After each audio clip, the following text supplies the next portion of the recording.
중요한 뒷담화는 기도예요. 그것도. 주님, 요즘에 회사에 김 과장 때문에 너무 짜증이 나요. 어떻게 그럴 수 있죠? 김 과장 그 사람 한 번도 점심값도 안 내요.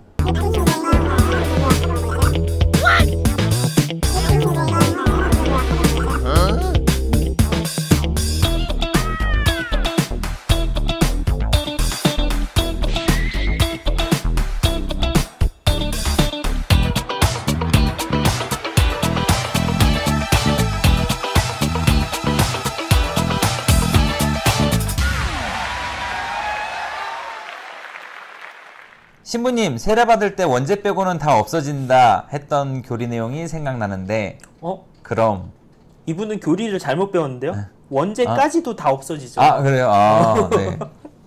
딱 죽기 전에 세례를 받는 게 이득 아닌가요? 라고 물어보셨어요. 혼자만 생각했던 거 아니시다. 이런 생각 예전부터 있었다. 저도 저번 주에 병자성상하고 그거 할 때 한번 말씀드렸는데 콘스탄티누스 황제 로마에서 그 그리스도교를 처음으로 공인했던 콘스탄티누스 황제도 죽기 직전에 세례를 받았는데 그 이유가 이거였어요. 세례를 받으면 그동안 지었던 본죄뿐만 아니라 원죄까지 싹 다 교리상으로 보자면 모든 죄가 말 그대로 용서받는다는데, 그러면 좀 편안하게 살다가 마지막 직전에 세례 받는 게 좀 이득 아닐까? 얄팍하죠? 근데 벌써 행한 사람이 그렇게 행하셨어요. 그런데 정말로 생각을 해보시면 반은 맞고 반은 틀리다. 왜냐면 우리가 딱 세례로만 모든 죄를 용서받는다고 한다면 요 방법이 맞아요. 근데 우리에게 어떤 성사도 있죠? 또 고해성사도 있잖아요. 고해성사도 고해성사 볼 때마다 죄를 사함 받잖아요. 더 나아가서 우리에게 대사도 있잖아요. 대사. 전대사 같은. 전대사가 있잖아요. 그 전대사를 다른 용어로 예전에는 면죄부라고 했었는데 엄밀히 말하면 면벌부죠. 그러니까 왜냐면 죄는 있지만 우리가 두려운 건 사실은 그 죄에 대한 벌을 어느 정도 더 받을 거냐 말 거냐에 대한 거였는데, 벌 자체를 소위 말하면 사면해주는 제도라기보다는 그 교리가 성서 안에서도 나와요. 대표적인 게 희년 개념이에요. 구약에 보면 7년에 한 번씩 모든 빚을 다 탕감해 줘야 된다. 아무리 큰 죄라도, 아무리 큰 빚이라도. 왜냐면 7년 동안 그 빚 때문에 힘들어 했으니 나머지 좀 남은 게 있더라도 희년 때는 다 용서해 줘야 된다. 그리고 7년을 7번 한 77에 49, 50년째 됐을 때 대인연이라 그래서 그때는 말 그대로 노비였던 사람도 풀어주고 하는, 그야말로 크게 지내는 게 성서적 근거로 있다. 그 개념에서 오는 게 대사 개념이다. 왜냐면 제 대사 개념을 굳이 이렇게 장황하게 설명한 건 또 이걸 가지고 그것 봐라 낯설리고 인간이 죄를 용서해주고 뭐 그런다고 말씀드릴까봐 미리 지금 소위 말하면 그 각주를 달아드리는 거고요. 그렇기 때문에 뭔 얘기하다가 여기까지 했죠? 우리에겐 고해성사도 있기 때문에 오히려 세례를 받으실 수 있으면 빨리 받은 상태에서 영혼이 바뀌는 거잖아요. 왜냐면 세례 이전과 이후가 근본적으로 달라지는 건 죄를 용서받았다 안 받았다도 중요하지만 더 근본적인 차이는 세례 이전에는 말 그대로 본인이 하느님의 아들, 딸이라는 의식이 없는 거잖아요.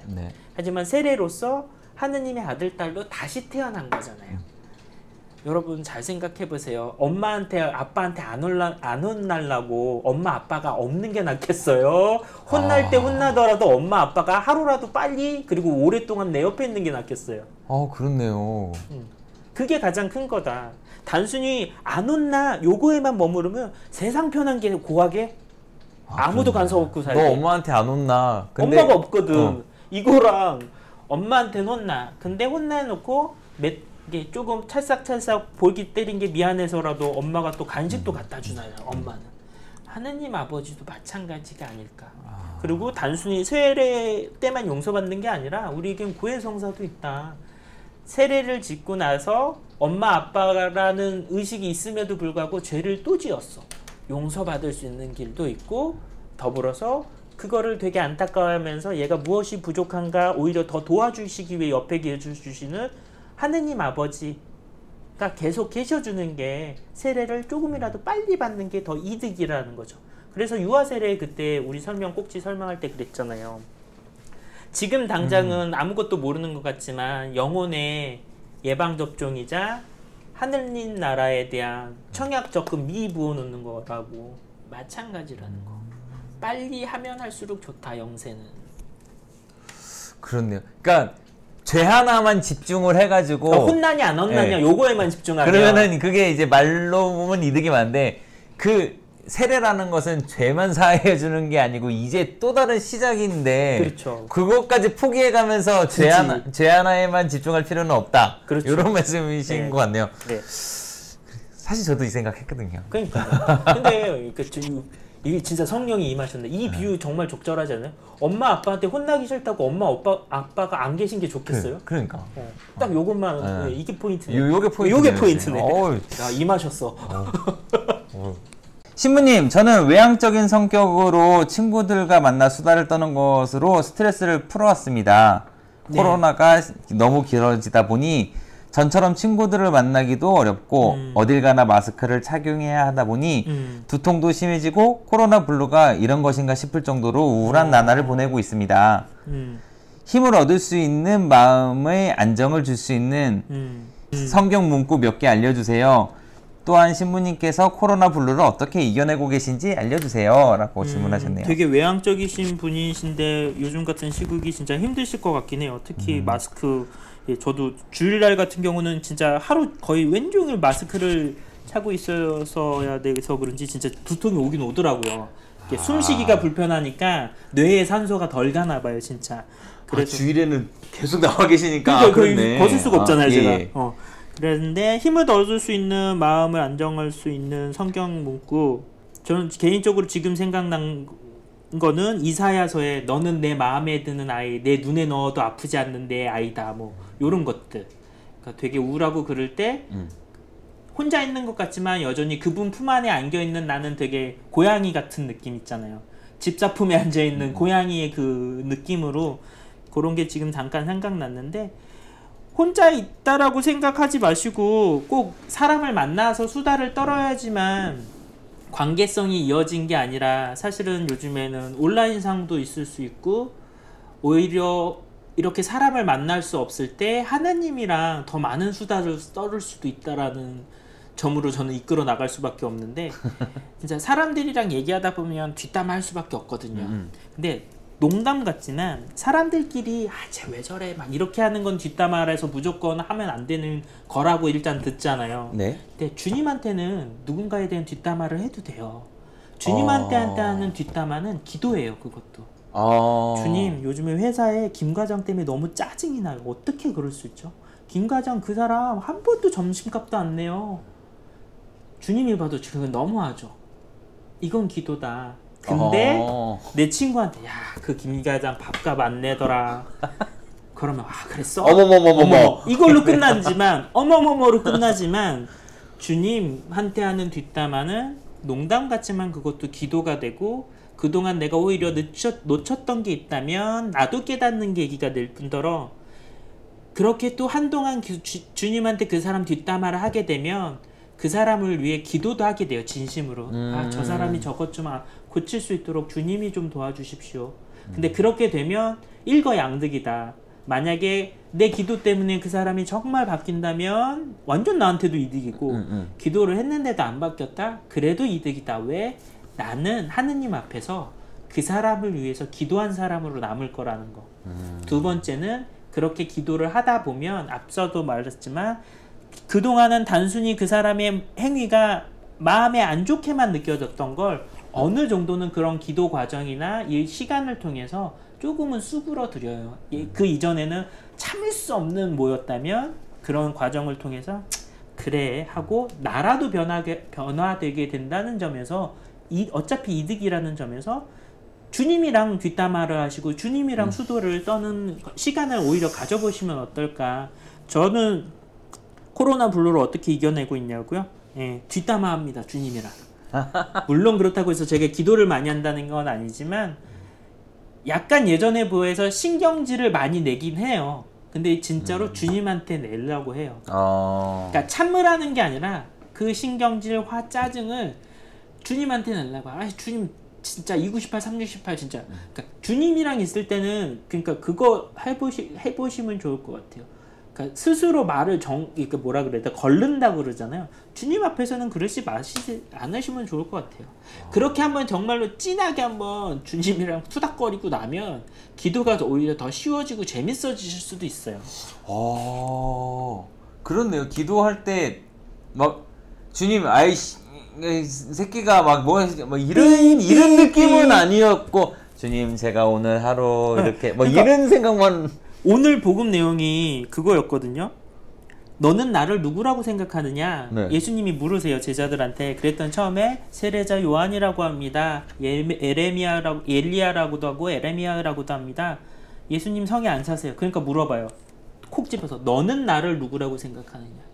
너는 그러니까 우리가 지금 공적인 예배 미사나 교리 때 와서는 하나님에 대해서 공적인 것만 알려드릴 수밖에 없으니까 하나님은 우리 아버지시고 이렇게 소위 말하면 격조 있게 말씀드릴 수 있지만 하느님은 정말로 이론상으로 개념상으로만 봐도 무성이시고 하느님이 꼭 남자일 필요는 없잖아요. 신이신데 엄마일 수도 있는 거예요. 솔직히 말하면 나에게 있어서는 어머니의 느낌으로 하느님 어머니일 수도 있는 거고 더 나아가서는 하느님 형님 진짜 소크라테스 형님만이 아니라 예수 형님 아이씨 진짜 이렇게 할 수도 있는 거죠. 그때 정말 살아있는 신앙이 나오는 거고 살아있는 기도가 나올 수 있다는 점에서 그렇다고 해서 격이 없이 하는 게 무조건 옳다 이 말씀을 드리는 게 아니라 하느님한테 정말 살아있는 관계성 속에서 이야기를 한번 나눠보시라. 분명히 이게 정말 좋은 기도가 될 수 있다라는 점을 말씀드리는 겁니다. 코로나 블루. 그 이번 주교님이 그 말씀 하셨잖아요. 그냥 시간을 같이 보내보라고.